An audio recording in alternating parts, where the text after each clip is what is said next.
যাক আলহামদুলিল্লাহ। মনে করেন আমাদের তারিক ভাই জিনিসের দর বর্তমানে যে নিয়ন্ত্রণে আমরা রাখা হইতেছে বিগত 17 বছরের ভিতরে এই ধরনের এত নিয়ম মতে এত সস্তা জিনিস আর পাইছি না।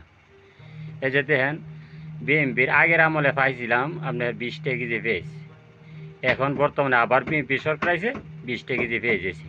এই মিয়া এই ধরনের এত ন্যায্য মূল্য দাম খাওয়া তা আমরা এই সরকার জীবনে বলতে পারুম? 17 বছরের ভিতরে এত সস্তা জিনিস পাইছি না। খুব আনন্দ লাগতেছে। নিয়ন্ত্রণ ঠিক আছে জিনিসের দর। আশা করি ওনারে আল্লাহ বাঁচায় হোক। আমাদের তারিক ভাই যেভাবে দেশ চালাইতেছে আশা করি সমস্যা হবে না। আর বর্তমানে যে স্বরাষ্ট্রমন্ত্রী যেভাবে বেন খাড়ায়া দেশ যেভাবে গুছাইতেছে, কিন্তু দলের মাঝে এত বেনই মানুষ নাই। যাক ওনার জন্য দোয়া করি, স্বরাষ্ট্রমন্ত্রীর জন্য ওনার থেকে সংসদে সঠিক মতে জবাব দিতে পারে। এর কথাবার্তা এত একটা ভালো লাগে বলার বাইরে।